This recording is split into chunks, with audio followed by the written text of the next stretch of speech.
जय हिंद दोस्तों, मैं प्रेमनाथ आप सबका आपके अपने YouTube channel tricky math by Prem sir में स्वागत करता हूं। दोस्तों, आज मैं आप लोगों के समक्ष यूपी पुलिस कांस्टेबल मैथ का पहला मॉक टेस्ट लेकर आया हूं। इसी प्रकार से आपको और भी मॉक टेस्ट मिलते रहेंगे। इस मॉक टेस्ट में संपूर्ण सिलेबस से आपके क्वेश्चन दिए हुए हैं, जो कि आपके पेपर के नजरिए से बहुत ही इंपॉर्टेंट है। चलिए शुरुआत करते हैं। पहला क्वेश्चन आपका दे रखा है, 100 मदों का औसत 30 पाया गया। यदि गिनती के समय दो मद को 23 और 11 के स्थान पर गलती से 32 और 12 गिना गया तो सही औसत क्या होगा। तो यहाँ पे कितने मद थे आपके? 100 मद थे और 100 मद थे जिनका औसत कितना था? 30। अब बाद में क्या कह रहा, 23 और 11 के स्थान पर 32 और 12 ले लिया गया था। तो अगर देखा जाए तो 23 और 11 टोटल कितना? 34। 34 के स्थान पर 32 और 12 यानी कि 44 ले लिया गया। लेना था 34, लिया गया 44 यानी कि ज्यादा लिया गया। तो जितना ज्यादा लिया गया उसको कम कर लेते हैं। तो ज्यादा लिया गया कितना? 10 ज्यादा लिया गया। अब ज्यादा लिया गया 10 और इसी 10 का औसत निकाल लेते हैं। औसत जब निकालेंगे तो टोटल कितना है? 100। तो बटे हम 100 कर देंगे। जब 100 करेंगे 0 से 0 कैंसिल हो जाएगा और दशमलव लग जाएगा यानी कि 0.1। 0.1 जो था वो ज्यादा था, इसको हम कम कर देंगे तो माइनस कर देंगे 0.1। तो 30 में से 0.1 जाएगा तो आंसर हो जाएगा 29.9 का, जो कि आंसर है डी वाला। सॉरी, आंसर है आपका सी वाला। ठीक है, चलिए इसी प्रकार नेक्स्ट क्वेश्चन देखते हैं। और सारे क्वेश्चन आपके पेपर के नजरिए से बेहद इंपॉर्टेंट है, तो ध्यान से और अच्छे से समझिएगा क्वेश्चनों को। ठीक है, नेक्स्ट क्वेश्चन आपका दे रखा है, निम्न समीकरण को हल करिए। अब समीकरण यहाँ पे क्या है? समीकरण में दे रखा है 36 माइनस का 2 ब्रैकेट में 2 प्लस 12 प्लस 4 गुणा 3 माइनस का 2 गुणे 2 और प्लस का 12। ये आपका समीकरण दे रखा है, इसको सॉल्व करना है। तो जब भी ऐसे क्वेश्चन आते हैं तो आपको पता है यहाँ पे बॉडमास लगता है और बॉडमास में ब्रैकेट, और ब्रैकेट में सबसे पहले आप क्या सॉल्व करोगे? गुणा। तो जब गुणा सॉल्व करेंगे तो 4 3 12 हो गया और माइनस का 2 दूना 4 और ये प्लस का 12 है, ये 2 हो जाएगा और ये 12 आपका प्लस का हो जाएगा। तो 12 12 24 और 2 26। 26 में से 4 गया कितना आया? 22। अब इस 22 का 2 से गुणा हो जाएगा, इसके आगे माइनस लगा है और ये 36 और ये प्लस का 12 हो गया। तो 36 और 12 आपका जुड़ जाएगा, कितना हो गया? 48 और 22 दूना 44 माइनस का 44। तो आंसर हो जाएगा 4 का। 4 आंसर हो जाएगा यानी कि डी वाला। ठीक है, चलिए इसी प्रकार अगला क्वेश्चन देखते हैं। नेक्स्ट क्वेश्चन आपका है, इसमें भी समीकरण दे रखा है, इस समीकरण को हल करना है। और समीकरण आपकी क्या दे रखी है? 449 प्लस 144 का होल स्क्वायर माइनस 449 माइनस 144 का होल स्क्वायर और बटे में जो आपको दे रखा है 2 गुणा 449 गुणा 144, इसका मान आपको ज्ञात करना है। तो यहां पे अगर देखेंगे तो a प्लस बी का whole square minus a minus b का होल स्क्वायर आपको दे रखा है। तो आपको पता है a प्लस बी का whole square minus a minus b का होल स्क्वायर वाला फॉर्मूला क्या होता है? ये होता है 4ab। ठीक है, तो यहाँ पे जो ऊपर आएगा 4 गुणा a की जगह पे 449 गुणा 144 और बटे में क्या दे रखा है? 2 गुणा 449 गुणा 144। तो ये पूरा का पूरा कट गया, 2 से काट लिया, 2 दूना 4 यानी कि आंसर हो गया आपका 2। आंसर हो गया 2 यानी कि सेकंड वाला। ठीक है, चलिए इसी प्रकार अगला क्वेश्चन देखते हैं। Question number 3। क्वेश्चन नंबर 3 हो गया है। क्वेश्चन नंबर 4 है। क्वेश्चन कह रहा, कोई विक्रेता कोई वस्तु अंकित कीमत से 5% की कटौती पर बेचता है। यदि अंकित कीमत क्रय मूल्य से 12% अधिक अंकित हो और वह वस्तु 532 रुपए में बेची गई हो तो उस वस्तु का क्रय मूल्य बताइए। ठीक है, तो यहाँ पे जो अंकित मूल्य है वो क्रय मूल्य से हमारा 12% अधिक अंकित है। ठीक है, तो अगर क्रय मूल्य हमारा 100 था तो अंकित मूल्य 12% अधिक हो जाएगा, तो कितना हो जाएगा? 112%। ठीक है, अगर क्रय मूल्य 100 था। अब यहाँ पे क्या कह रहा? अंकित मूल्य पर 5% की कटौती देने पर जो हमारा मूल्य आएगा वो कौन सा आएगा? वो हमारा आएगा विक्रय मूल्य। तो 112 पर 5% की कटौती दी गई तो 95/100, और ये जो मूल्य है हमारा 532 रुपए का दे रखा है। यहां से हमें क्रय मूल्य बताना है, यानी कि 100% का मान निकाल लेते हैं। तो यहां से जब 1% का मान निकालेंगे तो ये हो जाएगा 532 गुणा 100 और बटे में 112 गुणा 95, और क्रय मूल्य निकालना है इसलिए हम 100 से गुणा कर देंगे। और जब इस पूरे को जब आप सॉल्व करेंगे तो आंसर आएगा आपका 500 का, जो कि आंसर है पहला वाला। ठीक है, चलिए नेक्स्ट क्वेश्चन देखते हैं। Question number 5। क्वेश्चन नंबर 5 में कह रहा है x का मान ज्ञात करना है और आपको दे रखा है 121 बटे 1.21 बराबर 1.21 बटा x, जिसमें x का मान आपको ज्ञात करना है। तो जब x का मान निकालना है तो इसको इधर भेज देते हैं और ये इधर गुणे में हो जाएगा। तो x का जो मान आएगा वो 1.21 गुणा 1.21 बटा 121 आएगा। दशमलव हटाएंगे, 2 जीरो बढ़ जाएंगे, ये आपका कट जाएगा, 100 आ जाएगा। और जब नीचे 100 है तो ऊपर 2 अंक और दशमलव लग जाएगा, 2 अंक पे था, 2 अंक और हो जाएंगे तो 0.0121 आपका आंसर हो जाएगा। और जो कि आंसर आपको दे रखा है डी वाला इसमें का। ठीक है, चलिए नेक्स्ट क्वेश्चन देखते हैं। क्वेश्चन नंबर 6 है आपका, दो ऐसी संख्याएं जिनका अनुपात दे रखा है 2:7, यदि उनमें प्रत्येक में 4 जोड़ दिया जाए तो उनका अनुपात 4:9 हो जाता है, मूल संख्याएं क्या थी। तो जो पहले अनुपात दे रखा है आपका 2:7 का दे रखा है, और बाद में जो अनुपात हो रहा है वो 4:9 का हो रहा, और प्रत्येक में 4 जोड़ा गया, पहले में भी 4 जोड़ा गया और बाद वाले में भी 4 जोड़ा गया। अब देखिए जब दोनों में हमारी समान संख्या जोड़ी गई है तो यहाँ पे हम अंतर चेक करते हैं क्या हमारा उसी के रेशियो में बढ़ रहा है या नहीं बढ़ रहा। यहाँ पे अगर देखा जाए तो पहले 2 से 4 हो रहा, 7 से 9 हो रहा। ठीक है, तो यहाँ पे हमारा कितना बढ़ा, 2, और यहाँ पे भी हमारा कितना बढ़ा, 2 बढ़ा। तो ये 2 बराबर कितने के हो जाएगा, 4 का, क्योंकि टोटल 4 बढ़ाया जा रहा। 2 बराबर 4 के, तो 1 बराबर कितना आएगा, 2 बराबर। तो हमें संख्याएं बतानी है, मूल संख्या है, तो 2 का 2 से गुणा कर देंगे, 2 दूना 4, पहली संख्या हो गई 4, और दूसरी संख्या में 7 से 2 से गुणा कर देंगे तो 7 दूनी 14। तो जो आंसर आ जाएगा 4 और 14 का, यानी कि पहली संख्या 4 और दूसरी संख्या 14, जो कि आंसर आपका दे रखा है बी वाला। ठीक है, चलिए इसी प्रकार नेक्स्ट क्वेश्चन देखते हैं। नेक्स्ट क्वेश्चन, क्वेश्चन नंबर 7 में क्या कह रहा, यदि ब्याज 20% वार्षिक रूप से संयोजित है तो ज्ञात करें 3 वर्षों के पश्चात 2500 रुपए की राशि कितनी हो जाएगी। हो जाएगी का मतलब आपको बताना है मिश्र धन। ठीक है, ब्याज की दर आपको दे रखी 20% की, 20% की दर दे रखी है, मूलधन है 2500 रुपए का, 20% की दर है और समय है 3 वर्ष का। इसका मान निकाल लेते हैं। तो जब इसको सॉल्व करेंगे 0 से 0 कैंसिल हो जाएगा, 20 या 60, तो 25 गुणा 60, 25 छक्का 150, तो ब्याज जो मिलेगा वो हमारा कितना हो जाएगा, 1500 रुपए का ब्याज हो जाएगा। और हमें बताना है कितनी राशि हो जाएगी, तो 1500 रुपए में मूलधन हमारा जुड़ जाएगा, तो टोटल आंसर हो जाएगा 4000 रुपए का, वो राशि हो जाएगी। और 4000 रुपए का यानी कि आंसर हो जाएगा आपका ए वाला। ठीक है, चलिए नेक्स्ट क्वेश्चन देखते हैं। क्वेश्चन नंबर 8 है।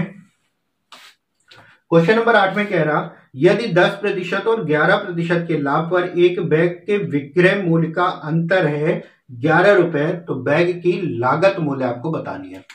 बैग के जो विक्रय मूल्य है यानी कि 10% और 11%, 10% और 11% के लाभ पर अगर बेचा जाता है, तो अगर क्रय मूल्य अगर 100 था तो 10% का लाभ लेंगे तो कितना हो जाएगा, 110%, और 11% का अगर लाभ लेंगे तो विक्रय मूल्य का जो प्रतिशत हो जाएगा वो कितना हो जाएगा, 111%। और दोनों में जो अंतर दे रखा है वो क्वेश्चन में दे रखा है 11, और यहाँ पे अंतर है 1%। 1% बराबर 11 के हमें क्रय मूल्य बताना है, इसलिए 100 से गुणा कर देंगे तो आंसर हो जाएगा हमारा 1100 का। 1100 का आंसर यानी कि फर्स्ट वाला। ठीक है, ये ऑप्शन हो जाएगा। चलिए नेक्स्ट क्वेश्चन देखते हैं। नेक्स्ट क्वेश्चन, क्वेश्चन नंबर 9 दे रखा है, किसी आभूषण में सोने तथा तांबे का अनुपात 3:2 है, तो आभूषण में सोने का प्रतिशत बताना है। तो हमें सोने और तांबे का जो अनुपात दे रखा है 3:2 का अनुपात दे रखा है। तो इसमें सोने का प्रतिशत बताना है, तो सोना हमारा कितना है 3, और प्रतिशत बताना है तो प्रतिशत के लिए दोनों का योग कर देंगे नीचे और गुणा कर देंगे 100। तो आंसर हो जाएगा 5 से काट दिया 20 और 20 दिया 60%। आंसर हो जाएगा इसका 60% ए वाला। ठीक है, चलिए नेक्स्ट क्वेश्चन देखते हैं। Question number 10। क्वेश्चन नंबर 10 में कह रहा 240 व्यक्ति किसी कार्य को 30 दिनों में पूरा करते हैं। 12 दिनों तक कार्य करने के पश्चात 80 व्यक्ति कार्य छोड़कर चले जाते हैं। कार्य को पूरा करने में कितना समय लगेगा? क्वेश्चन में कह रहा है 240 व्यक्ति थे, किसी कार्य को 30 दिनों में पूरा करते थे, तो ये टोटल कार्य हमारा हो जाएगा। फिर 12 दिनों तक कार्य करने के पश्चात 80 व्यक्ति चले गए। तो 12 दिनों तक जब काम कर लिया तो बचा जो काम है वो हमारा कितने दिन का काम बचा है? 18 दिन का। यानी कि अगर सारे व्यक्ति कार्य करते, 240 व्यक्ति कार्य करते, तो बचा काम 18 दिन में पूरा होता। लेकिन अब क्वेश्चन में क्या कह रहा? 80 व्यक्ति चले गए। जब 80 व्यक्ति चले गए तो हमारे व्यक्ति कितने बचे? 160 व्यक्ति। इस कार्य को कितने दिन में पूरा करेंगे, यही आपको निकालना है। 0 से 0 कैंसिल है, 8 त्रिक 24, 8 दूनी 16, 9 से 2 से काट दिया, 2 9 18, 9 त्रिक 27 दिन। तो बचा हुआ काम कितने दिनों में पूरा होगा? 27 दिनों में। ठीक है, 27 दिन, यानी कि आंसर हो गया ए वाला। नेक्स्ट क्वेश्चन देखते हैं। क्वेश्चन नंबर है 11। क्वेश्चन नंबर 11 में क्या कह रहा? एक ट्रेन 48 किलोमीटर प्रति घंटे की गति से यात्रा 10 घंटे में पूर्ण कर सकती है। यदि इतनी ही दूरी को 8 घंटे में तय करना हो तो ट्रेन की गति क्या होनी चाहिए? 48 किलोमीटर प्रति घंटे की चाल से 10 घंटे में अपनी यात्रा को पूरी करती है। तो दूरी बराबर जो होता है चाल गुणे समय। चाल है 48 और समय है 10 घंटे का। ठीक, ये हो गए टोटल दूरी। अब क्वेश्चन में क्या कह रहा है? इसी दूरी को 8 घंटे में तय करना है, तो हमें चाल बतानी है। तो चाल बराबर क्या होता है? दूरी बटे समय। दूरी 48 गुणा 10 बटे समय 8। तो 8 से 8 6 48, तो जो चाल होगी वो कितनी हो जाएगी? 60 किलोमीटर प्रति घंटा। यानी कि आंसर हो जाएगा आपका सी वाला। ठीक है, चलिए नेक्स्ट क्वेश्चन देखते हैं। नेक्स्ट क्वेश्चन आपका दे रखा है 12 नंबर है। एक हौज में 2 नल जो इस हौज को क्रमशः 10 घंटे और 15 घंटे में भर सकते हैं। एक तीसरा नल इसे 12 घंटे में खाली कर सकता है। यदि तीनों नलों को खाली हौज में एक साथ खोल दिया जाए तो हौज कितने समय में भर जाएगा?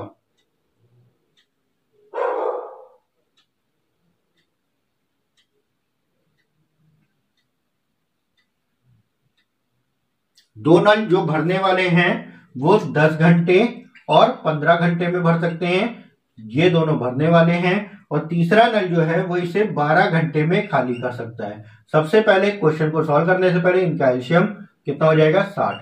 10 से भाग करेंगे, 10 छक्का 60, 15 से 15 चौको 60, 12 से 12 पंजे 60। तो यहाँ पे ये दोनों भर रहे हैं, 6 4 10 भरा जाएगा और जिसमें ये निकल जाएगा तो 5 आपका निकल जाएगा। तो 10 में से 5 गया, कितना आएगा? 5। यानी कि बचेगा कितना? 5 यूनिट बचेगा और 60 भरना है, तो 5 से भाग कर दिया तो कितना समय आ जाएगा यहाँ पे? 12 घंटे का समय। 12 घंटे का समय, यानी कि आंसर हो जाएगा आपका डी वाला। ठीक है, चलिए नेक्स्ट क्वेश्चन देखते हैं। नेक्स्ट क्वेश्चन है 13 नंबर। कह रहा किस प्रति वर्ष वार्षिक दर से साधारण ब्याज की दर से कोई धन 8 वर्षों में दोगुना। क्वेश्चन में कहा गया है 8 वर्षों में दोगुना हो जाता है। यानी कि 1 रुपए की जो राशि थी वो अगर देखा जाए तो दोगुनी, यानी कि 2 रुपए हो जाएगी।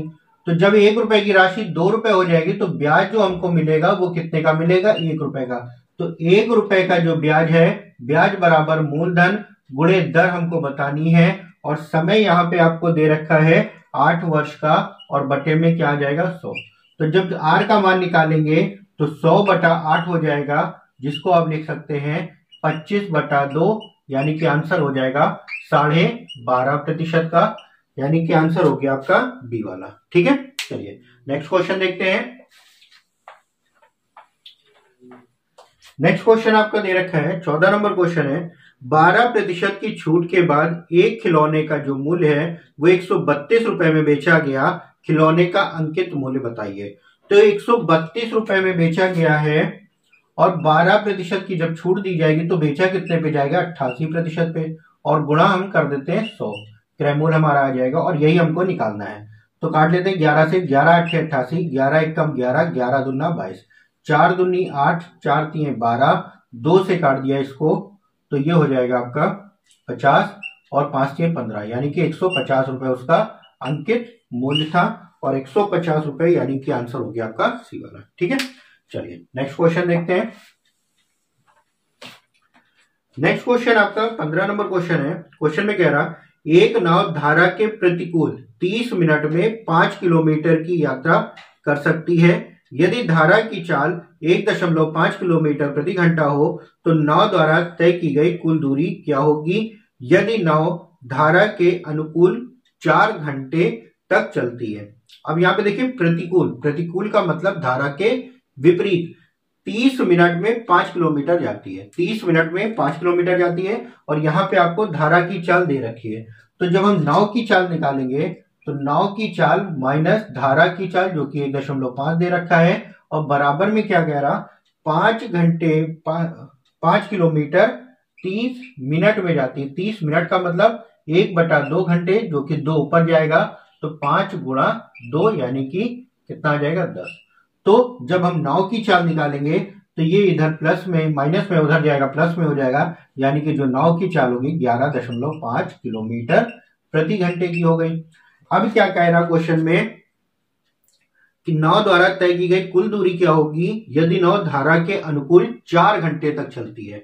तो धारा के अनुकूल में नाव की चाल प्लस धारा की चाल हो जाती है, तो नाव की चाल प्लस धारा की चाल और ये टोटल हो गया आपका 13 किलोमीटर प्रति घंटे की सापेक्ष चाल हो जाएगी जब धारा के अनुकूल जाएगी। और कितने समय तक जाती है, 4 घंटे तक जाती है। तो 4 घंटे में तय की गई दूरी कितनी हो गई, 13 चौको 52 किलोमीटर की, 52 किलोमीटर की, यानी कि आंसर हो जाएगा इनमें से कोई नहीं, डी वाला।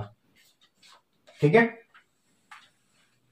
नेक्स्ट क्वेश्चन 16 नंबर कह रहा है किसी काम को 15 पुरुष 8 दिनों में पूरा करते हैं जबकि 12 महिलाएं 20 दिनों में पूरा करती हैं। 8 पुरुष और 8 महिलाएं उस कार्य को कितने दिनों में पूरा करेंगे, ये आपको बताना है। क्वेश्चन में क्या कह रहा, जो 15 पुरुष हैं वो कितने दिन में कर रहे हैं, 15 पुरुष कर रहे हैं 8 दिन में, और जबकि उसी कार्य को 12 महिलाएं 20 दिन में करते हैं।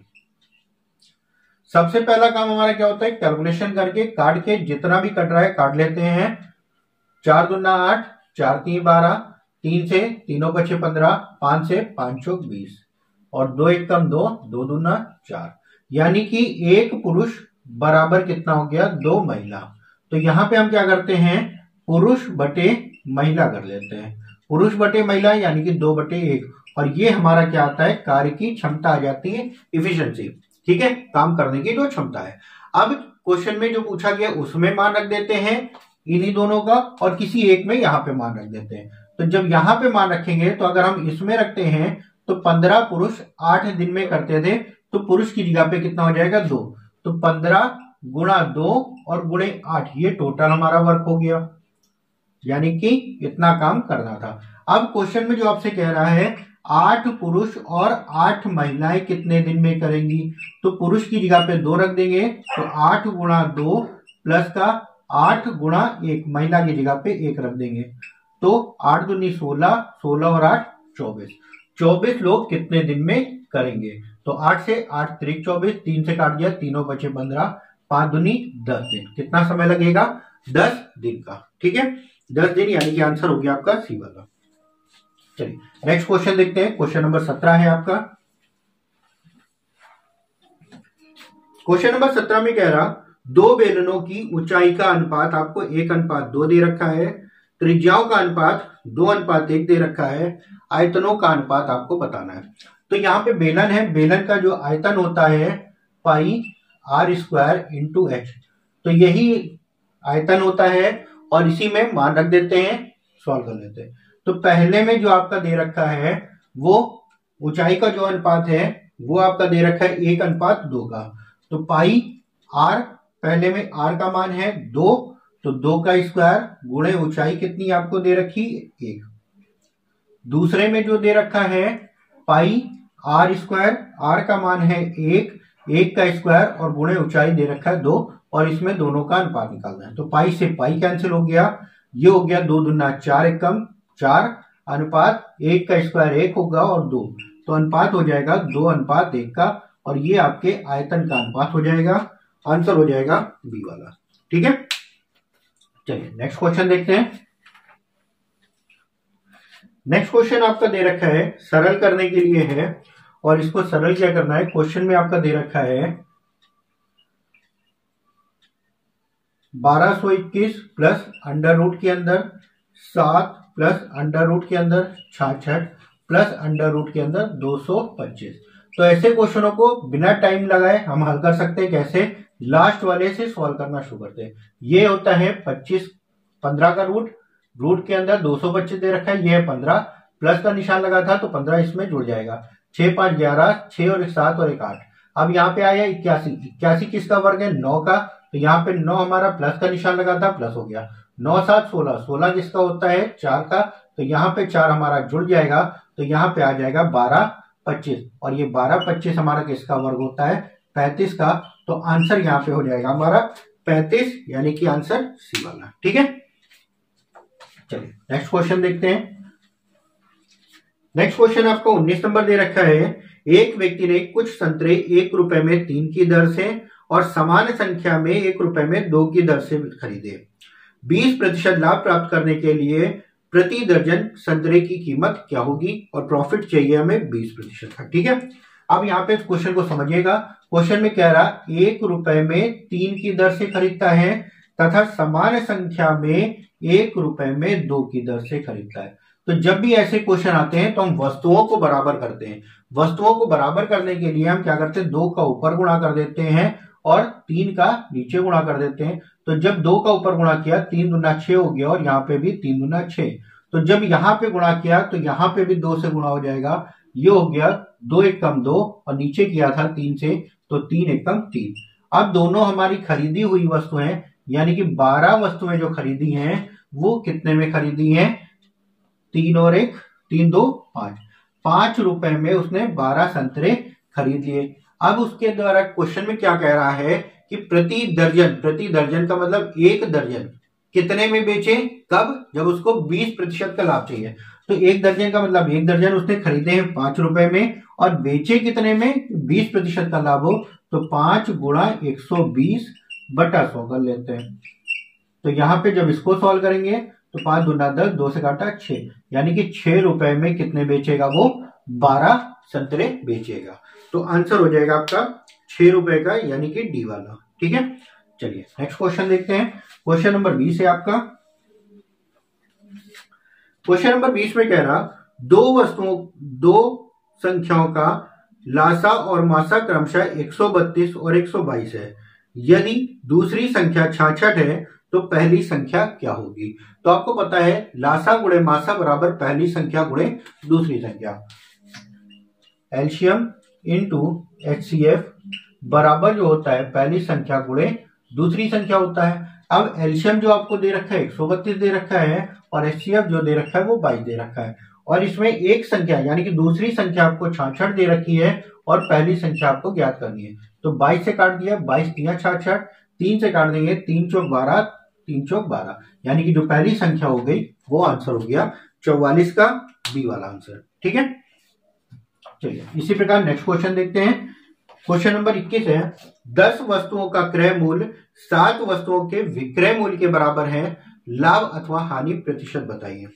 तो यहाँ पे क्या कह रहा है, 10 वस्तुओं का क्रय मूल्य ये बराबर है किसके, 7 वस्तुओं के विक्रय मूल्य के बराबर है। तो हम यहां से क्या करते हैं, क्रय बटा विक्रय निकाल लेते हैं। क्रय इधर था ही, विक्रय को हमने नीचे कर दिया, यहाँ पे 7 बचा और 10 को हमने नीचे कर लिया। तो क्रय मूल्य हो गया हमारा 7 रुपए, विक्रय मूल्य हो गया 10 रुपए। तो यहाँ पे अगर देखेंगे तो प्रॉफिट हो रहा है कितने का, 3 का, बटे किस पे, 7 पे, यानी कि क्रय मूल्य पे गुणा 100। तो यहाँ पे हो गया 300 बटा 7, जिसको आप लिख सकते हैं 7 चौक 28, 2 बचा, 7 दूनी 14, 6 बटा 7%, यानी कि 42 सही 6 बटा 7% का आंसर हो जाएगा आपका, जो कि आंसर है आपका बी वाला। ठीक है, चलिए नेक्स्ट क्वेश्चन देखते हैं।